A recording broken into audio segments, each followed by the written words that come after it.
29 जुलाई 2020 को मोदी सरकार के मंत्रिमंडल ने नई शिक्षा नीति को मंजूरी दी है। इससे पहले शिक्षा नीति 1986 में राजीव गांधी सरकार द्वारा लाई गई थी, जिसे 1992 में नरसिम्हा सरकार ने संशोधित किया था। चलिए जानते हैं इस नई शिक्षा नीति के कुछ अहम पहलू। सबसे पहले इस शिक्षा नीति में 10-2 की प्रणाली को खत्म कर 5-3-3-4 की प्रणाली सुनिश्चित की गई है। इस शिक्षा पद्धति में सबसे पहला चरण 5 साल का होगा, जिसमें विद्यार्थी पहले 3 साल तक आंगनवाड़ी, नर्सरी अथवा बाल वाटिका में अध्ययन करेगा। अन्य 2 सालों में कक्षा पहली व दूसरी की शिक्षा पूर्ण होगी। इस चरण में विद्यार्थी की आयु 3 साल से 7 साल तक होगी। इस अवस्था में विद्यार्थी को खेल या गतिविधि आधारित शिक्षा पर जोर दिया जाएगा, जिससे उनका मानसिक विकास हो सके। इसके बाद कक्षा तीसरी से कक्षा 5वीं तक विद्यार्थी के जीवन में दूसरा चरण लागू होगा, जो कि 3 साल का होगा। इन 3 सालों में विद्यार्थी को खेल आधारित शिक्षा के साथ साथ पढ़ने लिखने पर जोर दिया जाएगा एवं गणित, विज्ञान जैसे विषयों का आरंभ भी इस अवस्था से ही होगा। इस दूसरे चरण में विद्यार्थी की आयु 8 से 10 वर्ष होगी। आयु 11, 12 व 13 में विद्यार्थी 6वीं, 7वीं और 8वीं कक्षा को पूर्ण करेगा, जो कि नई पद्धति का तीसरा चरण होगा।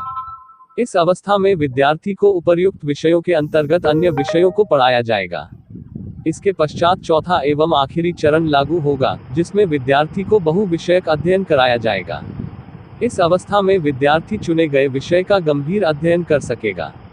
वर्तमान शिक्षा नीति में यह प्रक्रिया कक्षा 11वीं से लागू होती है, किंतु इस नई पद्धति में यह प्रक्रिया कक्षा 9वीं से ही लागू हो जाएगी।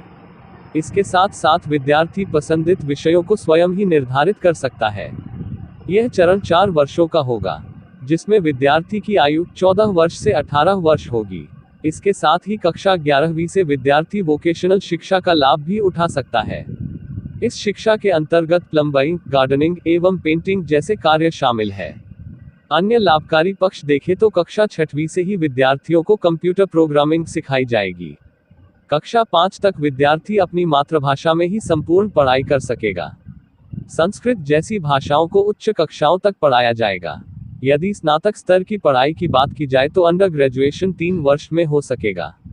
यदि कोई विद्यार्थी पहले साल में ही किसी कोर्स को अधूरा छोड़कर निकलता है तो उसे सर्टिफिकेट दूसरे साल में डिप्लोमा अवश्य मिलेगा तथा तीसरे साल पूर्ण करने पर उसे डिग्री प्राप्त होगी।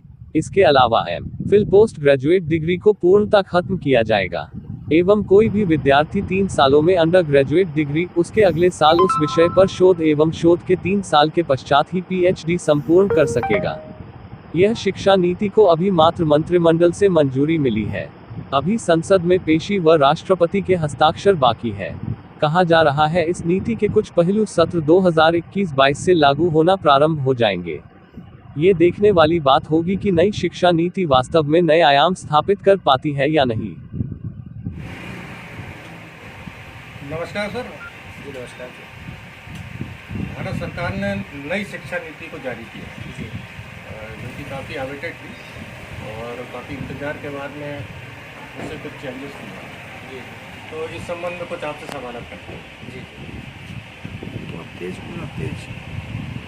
सबसे पहला भारत सरकार ने किया है कि 10+2 खत्म करके जी 5+3+3+4 कर दिया जी। तो इस बारे में कुछ बताएं। जो शासन ने एक परिवर्तन किया है, बहुत अच्छा परिवर्तन किया है। पहले बच्चों को पढ़ते थे तो 12 साल स्कूलिंग का प्लस 1 साल प्री प्राइमरी का, टोटल 13 साल मिलते थे पढ़ने को।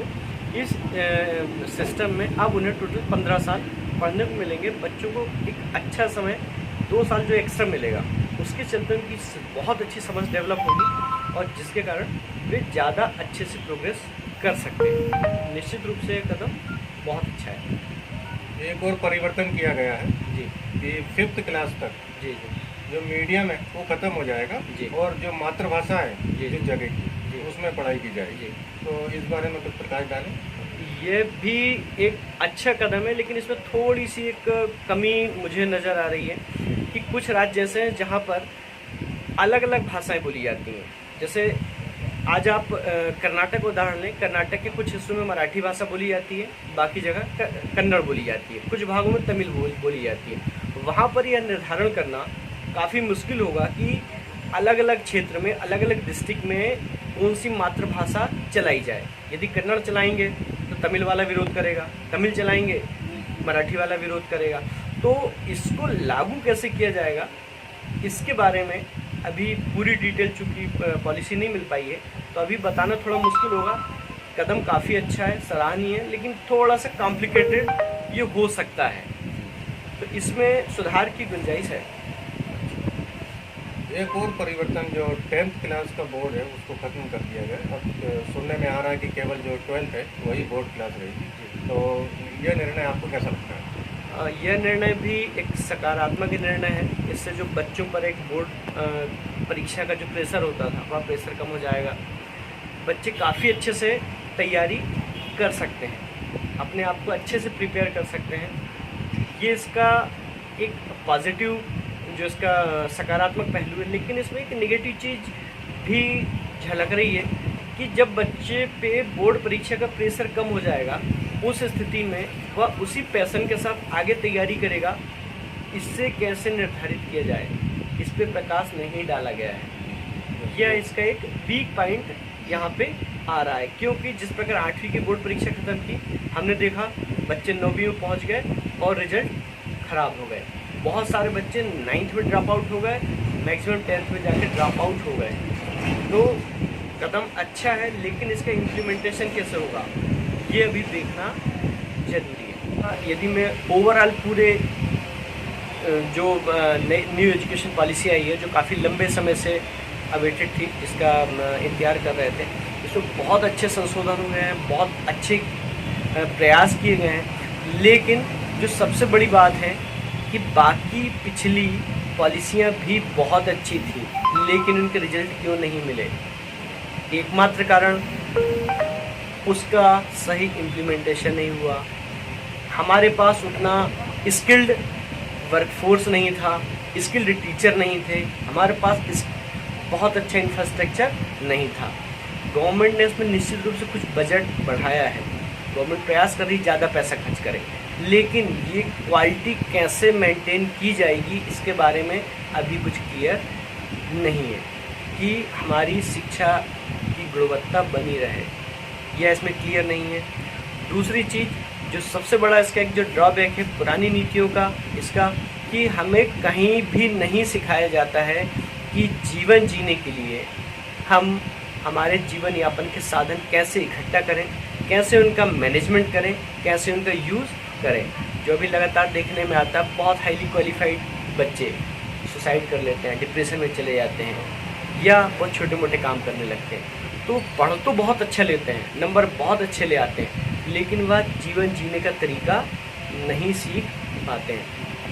तो इस पॉलिसी में एक इस बिंदु को भी अनिवार्य रूप से जोड़ा जाना चाहिए, और मेरे ख्याल से प्राइमरी लेवल से ही इन्हें सिखाना चाहिए कि धन का प्रबंधन, मनी मैनेजमेंट कैसे किया जाए, जीवन का मैनेजमेंट कैसे किया जाए।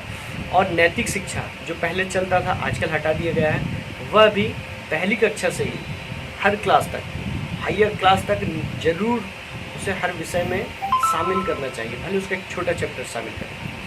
तो यदि ये कुछ सुझाव और उसमें जोड़ दिए जाए, तो निश्चित रूप से हमारी जो नई पॉलिसी आई है यह बहुत ज़्यादा उपयोगी और बहुत ज़्यादा प्रभावी हो जाएगी। स्क्रिप्ट राइटर आलोक दुबे के साथ शेख जावेद, न्यूज़ एक्सप्रेस 18, होशंगाबाद।